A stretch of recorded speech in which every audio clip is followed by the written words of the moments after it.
Olá pessoal, tudo bem? Na aula de hoje nós vamos tratar da independência dos Estados Unidos e da Guerra de Secessão, Estados Unidos no século XVIII e XIX.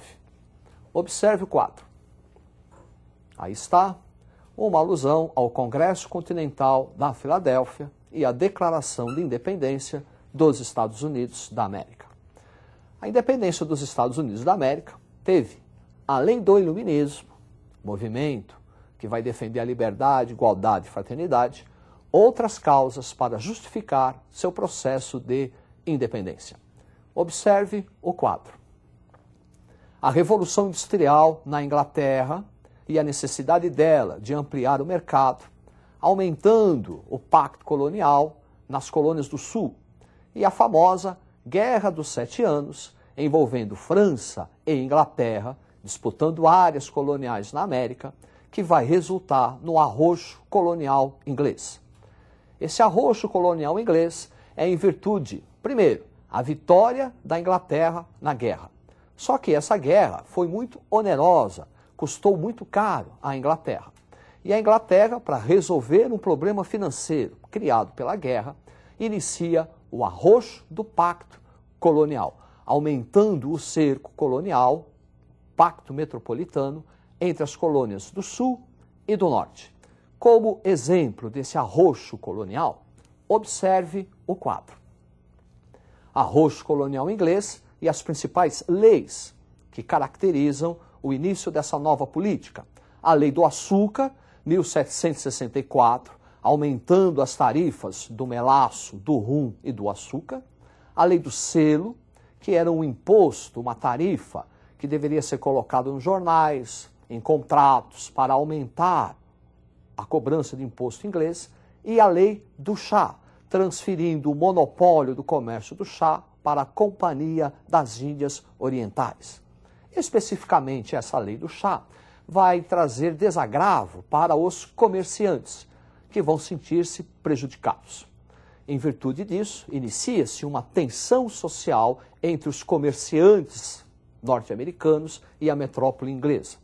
Como exemplo, o famoso incidente do Porto de Boston, onde alguns comerciantes fantasiados de índios vão atacar navios que estavam trazendo o chá para a América e jogar a carga ao mar.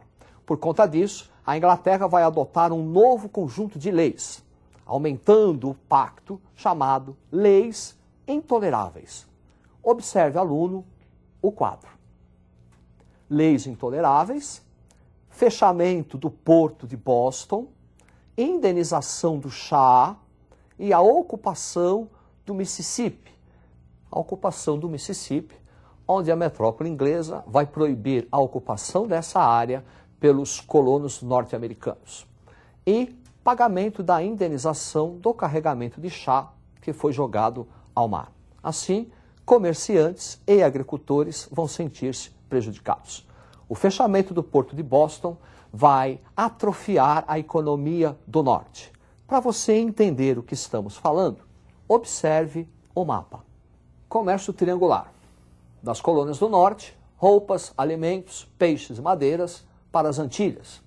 E das Antilhas para as colônias do norte, melaço e ouro. Ou então, das Antilhas para a África, o rum seria trocado pela mão de obra negra, escravos para o sul e ouro para o norte.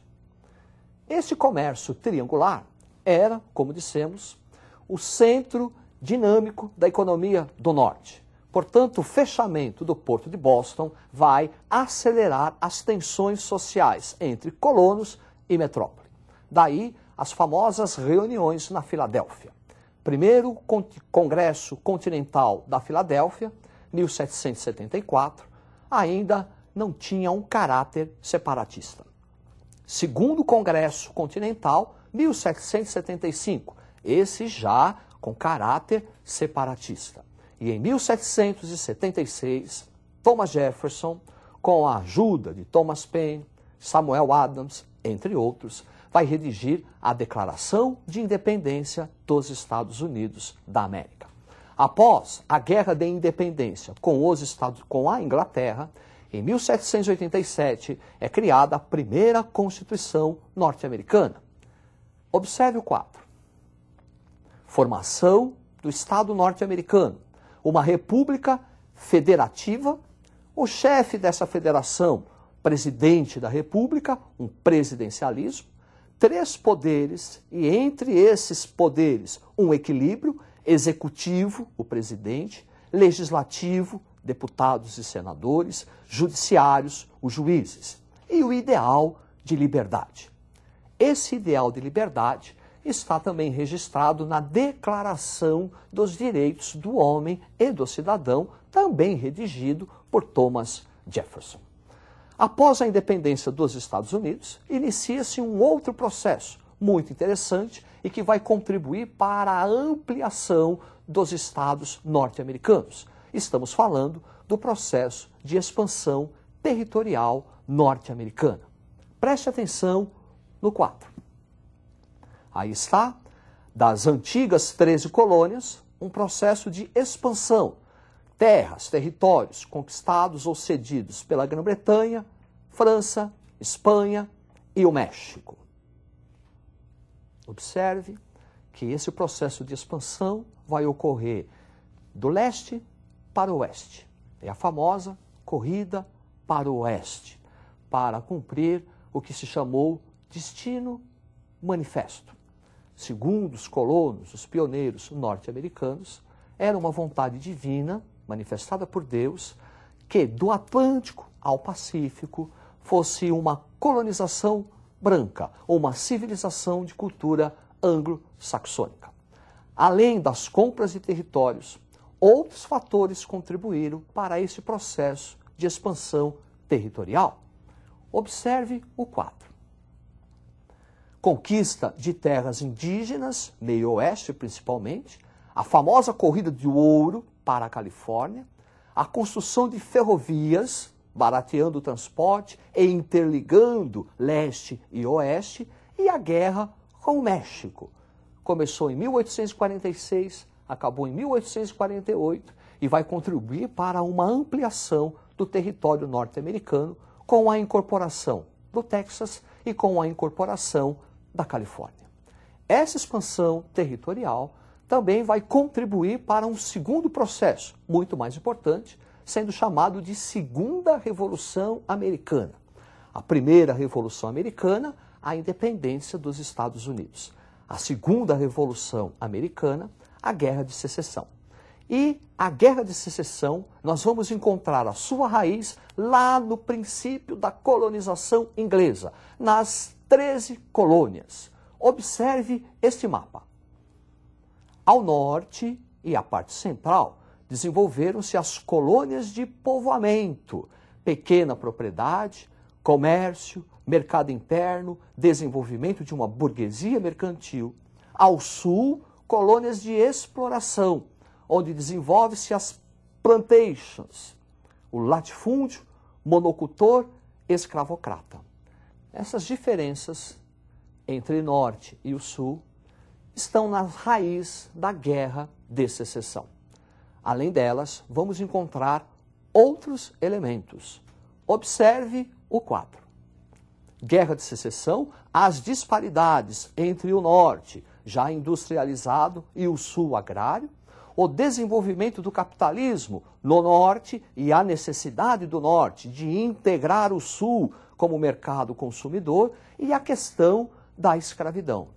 Questão séria, porque o norte, já desenvolvido, necessitava ampliar mercado consumidor, escravo não recebe salário, escravo não é consumidor. E o sul, desde a origem da montagem do sistema colonial, colônia de exploração, vai adotar a mão de obra escrava. Então nós temos aí vários elementos, disparidade, norte e sul, com um ingrediente a mais, que é a questão da escravidão. Essa questão da escravidão vai atingir um clímax a partir de 1860, com a eleição de Abraham Lincoln, que representava os interesses do norte. No mesmo ano, 1860, a Carolina do Norte separa-se, iniciando-se a formação das chamadas Confederação dos Estados Americanos, originando a Guerra de Secessão. De um lado, os estados que vão formar a chamada União, Exército da União. Do outro, liderados pela Carolina, os exércitos dos confederados. Observe este mapa. Aí estão, ao norte, os estados da União, ao sul, os estados confederados, que vão entrar no conflito civil a partir de 1861 até 1865. A Guerra Civil norte-americana vai trazer várias consequências para os Estados Unidos da América. Além de um elevado número de mortos, aproximadamente 400 mil, a Guerra de Secessão é considerada a primeira guerra moderna, muito parecida com a Primeira Guerra Mundial. E essa Guerra de Secessão vai trazer a vitória do Norte. O Norte vence a guerra porque conta com o apoio de nações estrangeiras, já que essas nações também estão interessadas no mercado consumidor. O Norte está combatendo a escravidão. O Norte recebe apoio, inclusive, de uma grande população do Sul, os próprios escravos. Com a vitória do Norte, inicia-se o processo de industrialização dos Estados Unidos da América. Observe este quadro. Desenvolvimento americano, expansão da agricultura, mecanização, processo de industrialização que já havia no norte, estende-se para o sul, e o início de uma nova política, a política do protecionismo econômico. Protecionismo econômico adotado pelo norte. Assim, garante-se o mercado consumidor, garante-se também o desenvolvimento interno da industrialização norte-americana. É a partir da Guerra de Secessão que os Estados Unidos iniciam o seu processo de industrialização, que vai caracterizar na formação de uma grande potência aqui na América. É a formação dos cartéis, é a formação dos trustes, das grandes empresas para controlar mercado e a distribuição de produtos nesses mercados. A partir daí, os Estados Unidos da América iniciam uma política de imperialismo na América para conquistar e ampliar mercados consumidores.